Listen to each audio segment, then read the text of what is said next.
Mes amis Bélier, bonjour et bienvenue sur la chaîne Tarot à merveille. Pour votre tirage général, ceux qui me découvrent, soyez les bienvenus. Argent. Prononcez ce mot doucement dans votre tête. Argent. Vous avez peut être un petit pincement en l'entendant, une crispation discrète au niveau de l'estomac, ou au contraire, une curiosité qui s'allume, une attention qui se redresse. Quelle qu'ait été votre réaction, elle est précieuse. Elle vous renseigne sur la relation que vous entretenez en ce moment précis avec cette énergie particulière qu'on appelle l'abondance matérielle. Et c'est exactement de cette relation que je veux vous parler aujourd'hui. Parce que c'est là, dans cette relation invisible que vous avez tissée avec l'argent au fil des années, que se joue ce qui s'apprête à arriver. Pas dans les chiffres, pas dans les calculs. Dans la qualité énergétique du lien que vous avez construit avec cette dimension de votre existence, je vais commencer par vous dire quelque chose qui pourrait vous surprendre. L'argent qui arrive dans votre vie ne dépend pas seulement de ce que vous faites.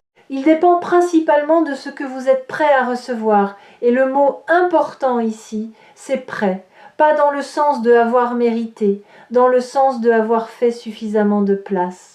Une personne peut travailler très dur pendant des années sans voir ses ressources augmenter, parce que quelque part en elle, à un niveau très profond, elle n'a pas encore ouvert l'espace nécessaire pour que cette abondance s'installe. À l'inverse, une autre personne peut soudain voir des opportunités financières s'aligner les unes après les autres, parce qu'elle a fait consciemment ou non ce travail intérieur d'ouverture. Vous, en ce moment, vous avez fait ce travail. Vous ne le savez peut-être pas. Vous ne l'avez peut-être pas nommé ainsi. Mais quelque chose en vous a basculé récemment. Une vieille croyance s'est lézardée. Un blocage ancien a commencé à se dissoudre. Et c'est précisément cette dissolution qui rend possible ce qui s'apprête à entrer dans votre vie. Avant d'aller plus loin, je tiens à vous accueillir ici, sur Tarot à merveille. Si cette lecture vous a trouvé aujourd'hui, ce n'est pas par hasard, c'est parce que votre système intérieur capte déjà des signaux que votre conscience ordinaire n'a pas encore traduits en mots. Vous êtes en avance sur vous-même. Et cette lecture est faite pour vous aider à mettre des mots sur ce que vous percevez déjà confusément. J'aimerais d'ailleurs ajouter quelque chose à propos de ce sentiment d'être en avance. Vous avez pu être remarqué que certaines de vos intuitions récentes se sont vérifiées. Une pensée que vous avez eue il y a quelques semaines à propos d'une situation s'est confirmée. Une impression diffuse que vous aviez sur une personne s'est révélée juste. Cette acuité intuitive n'est pas un hasard. Elle est l'un des effets directs du travail intérieur que vous avez fait. Quand on libère de l'espace en soi, la perception s'affine. On capte des informations plus subtiles. On voit les choses arriver avant qu'elles ne soient pleinement visibles aux yeux des autres. Cette acuité va vous être très utile dans la période qui s'ouvre, parce que les opportunités financières dont je parle ne s'annonceront pas avec une fanfare. Elles arriveront enrobées dans le quotidien, presque déguisées. Et c'est votre intuition aiguisée qui les reconnaîtra avant votre raison. Faites-lui confiance. Quand vous sentirez quelque chose de juste sans pouvoir l'expliquer, ne demandez pas à votre raison de valider avant d'agir. Avancez d'un pas, juste pour voir, et observez ce qui se passe. Reprenons. L'argent inattendu. Que veut dire vraiment ce mot inattendu ? Réfléchissez un instant. L'inattendu n'est pas le hasard. Le hasard est aveugle. L'inattendu, lui, a une forme, une intention. Il ne vient pas de nulle part. Il vient simplement par une voie que vous n'aviez pas surveillée. Vous regardiez à droite et il arrive par la gauche. Vous attendiez un coup de fil et il arrive par un message. Vous comptiez sur une source précise et il vient d'une source que vous aviez complètement oubliée. C'est cela l'inattendu. Pas une absence de logique, mais une logique qui vous échappe parce qu'elle déborde votre champ de surveillance habituel. L'énergie autour de vous prépare en ce moment plusieurs flux financiers qui ne suivent pas les chemins que vous auriez prévus. Et c'est précisément ce qui rend la chose intéressante. Si l'abondance arrivait par les voies que vous attendez, Elle vous confirmerait simplement dans vos habitudes mentales. En arrivant par des voies inattendues, elle vous oblige à élargir votre perception. Elle vous montre que la vie a beaucoup plus de canaux pour vous nourrir que ceux que vous aviez identifiés.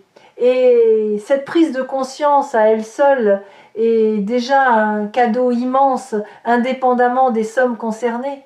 Je veux maintenant vous parler de la rapidité, parce que le titre de cette lecture mentionne quelque chose qui se passe vite, et c'est exact, ce qui se prépare à une cadence particulière. Ce n'est pas une lente accumulation, ce n'est pas un progrès patient, c'est plutôt un mouvement bref, concentré, qui condense en peu de temps quelque chose qui aurait pu prendre beaucoup plus longtemps dans d'autres circonstances. Vous allez avoir l'impression que les choses s'enchaînent presque trop vite pour être pleinement saisies sur le moment. Et c'est normal. Les périodes d'accélération existent. Elles compensent les périodes de stagnation antérieures. Pendant longtemps, vous avez peut-être eu le sentiment que rien ne bougeait dans votre relation à l'abondance, que les efforts ne portaient pas, que les promesses ne se concrétisaient pas. Cette stagnation apparente n'était pas une malédiction. Elle était une forme de pression qui s'accumulait, comme la vapeur dans une cocotte minute. Et maintenant la pression a atteint le seuil. La soupape va s'ouvrir. Et tout ce qui s'était accumulé silencieusement va se libérer dans un mouvement rapide. Cette rapidité demande une chose particulière de votre part. Elle demande que vous soyez disponible, pas occupé à autre chose, pas distrait par des soucis qui ne sont pas centraux, pas en train de gérer 50 choses à la fois. Quand l'occasion se présentera, et elle se présentera bientôt, vous devrez avoir la disponibilité intérieure pour la saisir. Pas une disponibilité de temps, une disponibilité d'esprit, cette qualité particulière qui fait qu'on est capable de reconnaître une porte ouverte quand elle apparaît et de passer à travers sans hésiter pendant des heures. Préparez-vous, pas en attendant fébrilement, préparez-vous en cultivant une certaine légèreté intérieure, en faisant un peu le ménage dans vos préoccupations, en vous délestant de ce qui n'a plus d'importance, parce que les opportunités financières inattendues qui arrivent vite ne se manifestent pas toujours sous une forme spectaculaire. Parfois, elles ressemblent à une simple proposition reçue dans la conversation, à une question qu'on vous pose, à un nom qui revient dans une discussion. Et si vous êtes mentalement encombré, vous risquez de passer à côté simplement parce que vous n'avez pas eu la bande passante pour percevoir le potentiel de la situation. Maintenant, je voudrais explorer avec vous quelque chose d'important. La nature précise de cet argent qui arrive. Il ne s'agit pas d'un seul flux. Il s'agit d'un schéma qui se répète. Pas d'une grosse somme isolée qui résoudrait tout d'un coup. Plutôt de plusieurs entrées, parfois petites, parfois plus conséquentes, qui ensemble créent une nouvelle configuration de votre rapport à l'argent. C'est comme si l'univers ne voulait pas vous offrir un coup de chance unique, mais plutôt une nouvelle structure. Quelque chose qui dure, quelque chose qui s'installe, quelque chose qui change non pas votre compte en banque seulement, mais votre relation entière à la question des ressources. Cette distinction est cruciale. Beaucoup de personnes rêvent d'un coup de chance unique, du genre gain énorme et soudain. Mais les statistiques montrent que ce type d'événement, quand il survient, ne change pas durablement la vie des personnes concernées. Pourquoi ? Parce qu'il n'a pas changé leur structure intérieure. Elles reçoivent une somme, mais elles continuent de fonctionner avec les mêmes peurs, les mêmes habitudes, les mêmes croyances. Et l'argent finit par rejoindre le niveau qui correspond à ces croyances inchangées. Ce qui vous arrive est différent, ce qui vous arrive est un changement d'architecture. Une modification durable de votre manière de générer, recevoir et faire circuler l'argent. J'aimerais maintenant vous parler des 3 portes par lesquelles cet argent inattendu pourrait entrer dans votre vie. Pas pour vous limiter à ces 3 possibilités, mais pour aiguiser votre perception, pour que vous reconnaissiez les signes quand ils se présenteront. La première porte est celle d'une relation. Quelqu'un dans votre entourage, proche ou plus éloigné, va devenir le canal par lequel quelque chose financier va vous parvenir. Ce ne sera pas nécessairement un don, ce sera peut être une opportunité, une mise en relation, une recommandation, une information utile. Cette personne ne sera peut être même pas pleinement consciente du rôle qu'elle joue. Elle se contentera de mentionner quelque chose, de vous orienter vers quelqu'un, de vous parler d'une possibilité. Mais ce moment-là sera un point de bascule. Soyez attentifs aux conversations qui prennent une tournure inattendue, aux noms qui reviennent plusieurs fois en peu de temps, aux propositions qui surgissent de personnes dont vous n'attendiez rien. La deuxième porte est celle d'une situation oubliée. Quelque chose que vous aviez initié dans le passé et que vous aviez classé comme infructueux va se réveiller. Une démarche, un contact, un investissement de temps ou d'énergie qui n'avait pas porté de fruits immédiatement. Vous aviez fini par tourner la page, peut être avec un peu de déception. Mais ce que vous ne saviez pas, c'est que cette graine continuait de germer en silence et maintenant la pousse sort de terre. Si vous remarquez qu'un dossier ancien vous revient à l'esprit, qu'une vieille piste vous fait signe, qu'un contact perdu de vue refait surface, ne le rejetez pas par principe. Donnez-lui une chance. C'est peut être exactement par là que ça va passer. La troisième porte est plus subtile. Elle concerne une intuition qui va vous venir et qui semblera, sur le moment, presque trop simple. Ce sera une idée qui vous traversera l'esprit pendant que vous faisiez toute autre chose. Une pensée du type « et si je faisais cela ?» ou « et si je proposais ceci ?» Cette pensée aura une particularité. Elle viendra avec une légèreté. Elle ne sera pas accompagnée du poids habituel des projets compliqués. Elle aura un côté presque évident, presque enfantin. Et c'est précisément cette évidence qui pourrait vous faire la sous-estimer. Ne la sous-estimez pas. Cette idée, aussi simple soit-elle, peut être la clé. Notez-la. Mettez-la à l'épreuve. Observez ce qui se passe quand vous commencez à la mettre en mouvement, même de manière minime. Je voudrais maintenant aborder quelque chose qui me semble essentiel pour que cette énergie d'abondance puisse pleinement s'installer dans votre vie. C'est votre rapport à l'idée du mérite. Vous avez peu être, comme beaucoup de personnes, intériorisé l'idée que l'argent doit être mérité, gagné par la souffrance, par l'effort difficile, par la sueur. Cette croyance est culturelle ancienne, transmise sur plusieurs générations, et elle a quelque chose de noble en apparence, mais elle a aussi un effet pervers. Elle vous rend méfiant à l'égard de tout argent qui arriverait avec une certaine facilité. Vous vous demanderiez « est-ce que je le mérite vraiment ? Est-ce que je n'ai pas dû travailler assez dur pour cela ?» Cette méfiance, paradoxalement, peut faire reculer l'abondance avant même qu'elle ne se soit pleinement installée. L'argent qui arrive en ce moment dans votre vie n'a pas besoin d'être justifié par votre fatigue. Il peut arriver doucement, fluidement, presque facilement et être tout aussi légitime qu'un argent gagné dans la difficulté.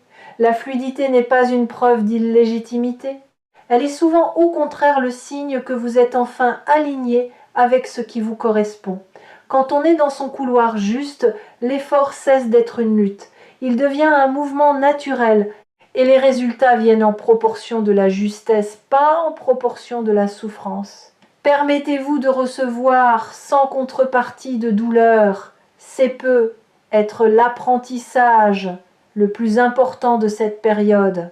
La vie ne vous demande pas de souffrir pour mériter ce qu'elle vous donne. Elle vous demande simplement d'être présent, d'accepter, de faire de la place. Le reste, c'est elle qui s'en occupe. Sur Tarot à merveille, je rencontre beaucoup de personnes qui portent cette croyance du mérite douloureux sans même le savoir. Elles me décrivent des situations où elles auraient pu accepter une opportunité facile, mais où elles ont reculé par méfiance. Trop beau pour être vrai, disent-elles. Et je leur réponds, non, pas trop beau, juste à la hauteur de qui vous êtes vraiment, juste à la hauteur du travail intérieur que vous avez accompli sans même le mesurer. La beauté n'est pas une trahison, la fluidité n'est pas un piège. Apprenez à les reconnaître comme des signes de justesse, pas comme des signaux d'alarme. Il y a un autre aspect de cette dynamique que je voudrais explorer avec vous, c'est le rapport entre donner et recevoir. Beaucoup de personnes spirituelles ont développé une excellente capacité à donner. Elles savent partager, soutenir, accompagner les autres avec générosité. Mais quand il s'agit de recevoir, quelque chose se contracte en elles. Elles deviennent maladroites, presque gênées. Elles minimisent le geste. Elles cherchent immédiatement comment rendre l'appareil pour ne pas rester en position de receveur. Si vous vous reconnaissez dans cette description, sachez que c'est un déséquilibre subtil mais important. Donner sans pouvoir recevoir n'est pas une plus grande générosité. C'est une difficulté à accepter sa propre valeur, à se sentir digne de la circulation. Et tant que ce déséquilibre persiste, l'abondance qui essaye d'entrer dans votre vie rencontre une porte mal huilée. Elle peut entrer mais avec friction. Et elle ne reste pas longtemps parce que vous l'avez accueillie comme une exception et non comme une nouvelle norme. Le travail intérieur qui s'amorce avec cette période, c'est l'apprentissage de l'équilibre entre les deux mouvements. Recevoir sans culpabilité, donner sans s'épuiser. Sentir la circulation comme un flux naturel et non comme une transaction qui doit toujours s'équilibrer immédiatement. Quand vous atteindrez cet équilibre intérieur, l'abondance n'aura plus besoin d'être inattendue pour entrer dans votre vie. Elle deviendra simplement une présence familière qui va et vient avec la fluidité d'une marée bien rythmée. Je voudrais maintenant vous parler d'une dynamique très spécifique qui va se produire pendant cette période d'abondance inattendue. C'est une dynamique d'équilibrage. Quand un nouveau flux financier arrive dans votre vie, il met en lumière votre rapport à l'argent dans toute sa complexité. Vos peurs, mais aussi vos désirs, vos blocages, mais aussi vos générosités, vos rigidités, mais aussi vos élans. C'est une période de révélation intérieure presque autant que de transformation extérieure. Vous allez apprendre des choses sur vous-même que vous ne saviez pas. Vous découvrirez peut-être que vous avez plus de clarté financière que vous ne le pensiez, ou au contraire, vous remarquerez certaines tendances qui méritent d'être observées et peu être ajustées. Cette période est donc aussi une opportunité d'éducation intérieure. Profitez-en. Observez vos réactions quand l'argent arrive. Observez ce que vous voulez en faire spontanément. Observez les peurs qui surgissent. Observez les fantasmes qui se réveillent. Tout cela est de la matière précieuse pour mieux vous connaître. Et plus vous vous connaissez, plus l'abondance peut s'installer durablement, parce qu'elle ne se heurte plus à des angles morts internes. Je voudrais vous donner une image qui pourra vous accompagner. Imaginez un fleuve. Le fleuve a une source, mais il a aussi un lit. Le lit, c'est ce qui contient l'eau et lui donne sa forme. Sans lit, l'eau se répand partout, devient flaque, perd sa puissance. Vous avez beaucoup travaillé sur la source ces derniers temps, sur l'idée que l'eau peut venir, qu'elle est disponible, qu'elle est en route. Ce qui se prépare maintenant, c'est aussi un travail sur le lit, sur la manière dont vous allez accueillir et orienter cette eau quand elle viendra, pas pour la contraindre, mais pour qu'elle puisse vraiment vous nourrir et nourrir ce qui compte pour vous, plutôt que de se disperser sans direction. Avant de continuer, je voudrais aborder une question que beaucoup se posent silencieusement quand ils entendent ce genre de lecture. Et cette question c'est « Et si ce n'était pas pour moi? Et si tout cela arrivait à d'autres mais pas à moi ?» Je veux répondre à cette voix intérieure directement. Cette voix, c'est le réflexe protecteur de quelqu'un qui a été déçu plusieurs fois, qui a espéré et n'a pas vu, qui s'est ouvert et a trouvé le vide en face. Cette voix est légitime, elle a son histoire, mais elle ne dit pas la vérité actuelle, elle dit la vérité d'un passé qui a laissé des traces. Le présent est différent, vous êtes différent, votre énergie est différente, et ce qui s'approche n'est pas une répétition d'anciens scénarios, c'est quelque chose de neuf. Quand cette voix se manifeste, ne luttez pas contre elle, reconnaissez-la, dites-lui « Je sais d'où tu viens, je sais pourquoi tu es méfiante, et je te remercie pour ta vigilance. » Mais cette fois, laisse-moi essayer, laisse-moi accueillir avant de juger, laisse-moi voir avant de conclure. Cette manière de dialoguer avec votre méfiance intérieure, plutôt que de la combattre ou de l'ignorer, l'apaise progressivement. Elle se sent entendue et elle relâche son emprise, juste assez pour que vous puissiez tester une nouvelle relation à l'abondance. Je perçois aussi quelque chose d'important concernant votre générosité. Beaucoup de personnes, quand elles commencent à recevoir plus, sont tentées de tout donner immédiatement aux autres. C'est noble en intention, mais c'est parfois aussi une manière subtile de ne pas vraiment recevoir, de faire passer le flux à travers soi sans qu'il s'imprime durablement. Pendant cette période, je vous invite à laisser l'argent rester un peu chez vous avant de décider quoi en faire. Pas par avarice, par respect, par reconnaissance du fait qu'il est venu vous trouver, vous, et qu'il mérite de s'installer en vous avant de poursuivre son voyage. Cela ne veut pas dire de devenir égoïste. Cela veut dire de vous donner le temps de ressentir ce que c'est, pour vous, de recevoir, de goûter cette expérience, de la laisser vous apprendre quelque chose. Et ensuite seulement, si votre cœur vous y porte, de faire circuler, mais une circulation consciente, choisie, alignée, pas une circulation réflexe qui serait en réalité une fuite de la responsabilité de recevoir pleinement. Il y a aussi quelque chose que je perçois concernant les transmissions qui vous viennent de votre lignée. Vous portez en vous, qu'on en soit conscient ou non, des programmations financières héritées. Des manières de voir l'argent qui vous viennent de personnes qui sont parties bien avant que vous ne soyez en âge de réfléchir à ces questions. Certaines de ces transmissions sont précieuses. Une certaine prudence, un sens du concret, une éthique du travail, d'autres sont devenues encombrantes, une peur sourde du manque qui ne correspond plus à votre réalité actuelle. Une méfiance excessive, vice de ce qui pourrait sembler trop bon. Un sentiment latent de ne pas avoir le droit d'avoir plus que ceux qui vous ont précédé. Ce qui est en train de se passer en vous, c'est une forme de tri silencieux dans cet héritage. Certaines transmissions s'estompent naturellement parce qu'elles ne vous servent plus.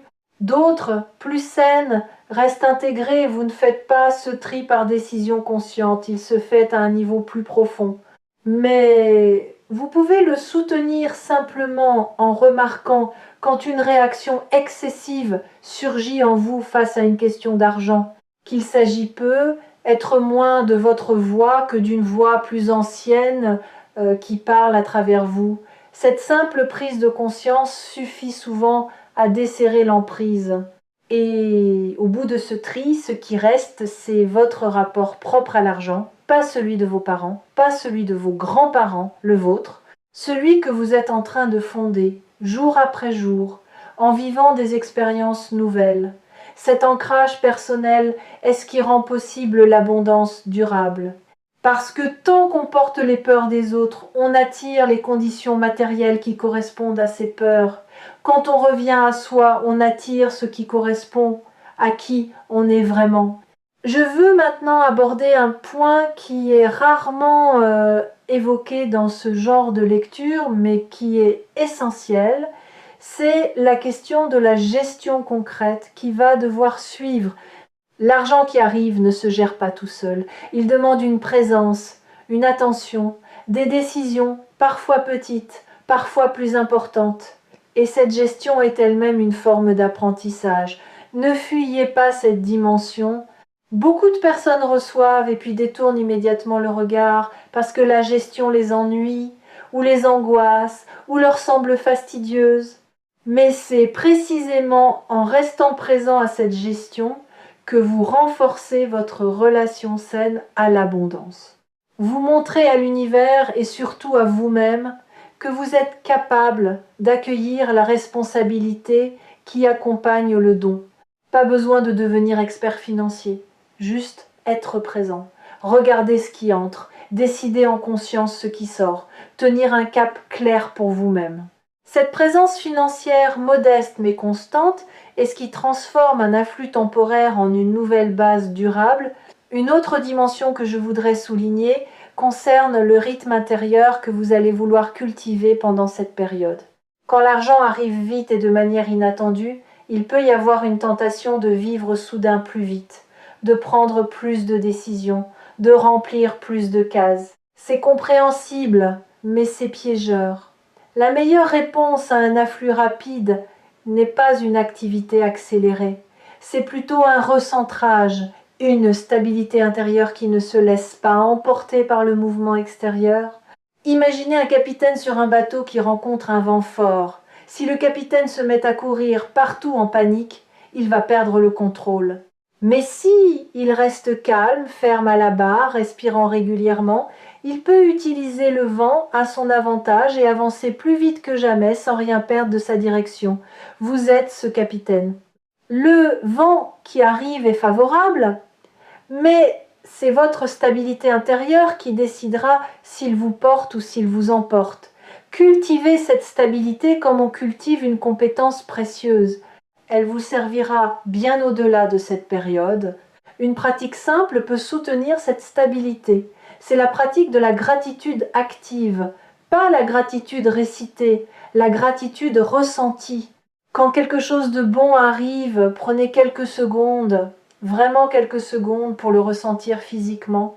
Posez une main sur votre poitrine, respirez avec ce qui vient d'arriver. Laissez-le s'installer dans votre corps avant de passer à la suite. Cette pratique paraît anodine, mais elle a un effet profond. Elle imprime l'expérience de la réception dans votre système nerveux. Elle apprend à votre corps que recevoir n'est pas dangereux, qu'on peut s'y détendre, qu'on peut s'y reposer. Sans cette pratique, vous risquez de recevoir, mais de ne pas vraiment intégrer. Comme on prendrait un repas en regardant son téléphone, on mange techniquement, mais on n'a pas goûté, et le corps, n'ayant pas goûté, garde une faim étrange qui le pousse à chercher autre chose. C'est la même chose pour l'abondance. Si on ne goûte pas ce qui arrive, on ne se sent jamais vraiment nourri et on continue de chercher comme si on manquait, alors même qu'on a déjà reçu. Je voudrais ajouter quelque chose qui me semble important sur la durée. Cette accélération financière n'est pas un événement isolé qui se terminerait abruptement. Elle est plutôt le début d'une nouvelle phase. Elle ouvre une porte qui ne se refermera pas immédiatement. Pendant les semaines qui suivront, vous remarquerez que cette nouvelle dynamique se prolonge sous différentes formes. Pas toujours à la même intensité, bien sûr, il y aura des plateaux, des pauses, des moments plus calmes, mais la trajectoire de fond aura changé. Vous ne reviendrez pas à votre point de départ. C'est important de le savoir, parce que cela vous permet de ne pas vivre cette période avec l'angoisse, de tout perdre dès qu'elle se termine. Elle ne se terminera pas comme un feu de paille, elle se déploiera comme une saison.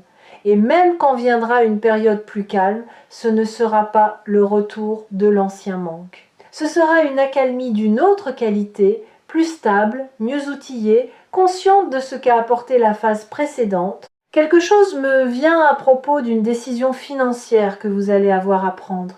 Pas une décision cataclysmique, une décision qui semblera secondaire, mais qui aura des conséquences importantes. Quand elle se présentera, vous serez tenté soit de la balayer rapidement, soit de la suranalyser.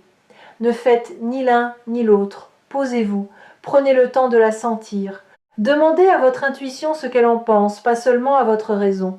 Vous trouverez la réponse juste, et cette réponse aura une simplicité qui vous étonnera. J'aimerais que vous compreniez aussi ceci. L'argent qui arrive n'est pas seulement un changement matériel, il est aussi une confirmation symbolique, une confirmation que l'univers vous voit, que ce que vous êtes est reconnu, que votre place dans le monde a une valeur reconnue par autre chose que votre seule volonté. Cette confirmation a un effet puissant sur la confiance en soi, beaucoup plus puissant que les mots d'encouragement. Quand l'abondance se manifeste concrètement dans votre vie, c'est comme si la réalité elle-même vous disait « Oui, je te soutiens. Oui, ta place est légitime.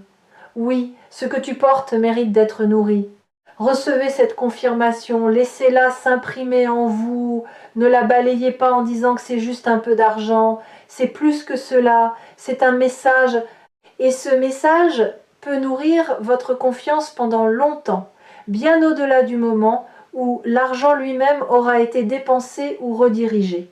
Je voudrais aussi vous dire ceci. Quand on commence à recevoir avec plus de fluidité, on se rend compte d'une chose étonnante. On devient plus calme. Pas parce qu'on a plus de moyens et qu'on s'inquiète moins, mais parce qu'on a fait l'expérience directe que la vie peut nous nourrir de manière inattendue, et que cette expérience modifie en profondeur notre rapport à l'avenir. On sait dans ses tripes et plus seulement dans sa tête qu'on n'est pas seul à porter sa propre subsistance, que des forces invisibles travaillent aussi pour nous. Et cette connaissance intime, une fois inscrite, ne s'efface plus. Avant de clore cette lecture, je voudrais vous laisser avec une dernière réflexion sur Tarot à merveille. L'abondance n'est pas seulement une affaire d'argent, elle est une qualité d'être, une manière de habiter sa vie comme quelqu'un qui sait qu'il est nourri, soutenu, accompagné par une intelligence plus grande que la sienne. Quand vous cultivez cette qualité d'être, l'argent vient s'inscrire dans un cadre plus large.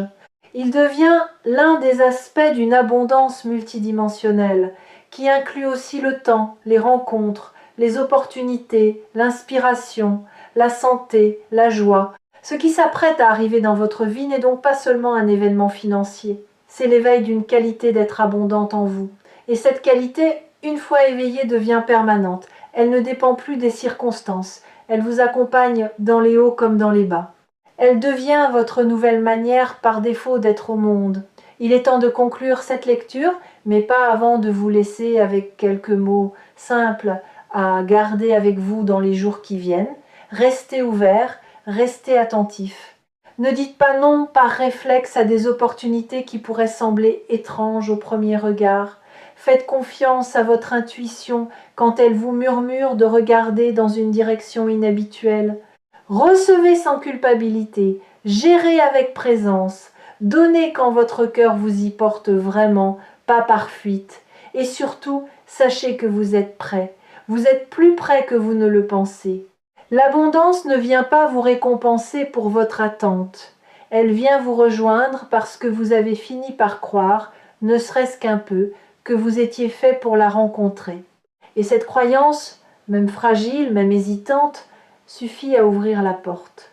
Le reste, c'est la vie qui s'en charge, avec ses chemins inattendus, avec ses portes que vous n'aviez pas vues, avec sa générosité tranquille qui ne demande rien en retour, sinon que vous acceptiez d'ouvrir les mains. Ouvrez les mains et regardez ce qui vient. Vous serez surpris de constater à quel point la vie est plus généreuse que vous ne le croyez, dès l'instant où vous cessez d'opposer une résistance silencieuse à ces cadeaux. Ce qui s'apprête à arriver est juste à votre mesure. Accueillez-le sans vous diminuer et il s'installera durablement.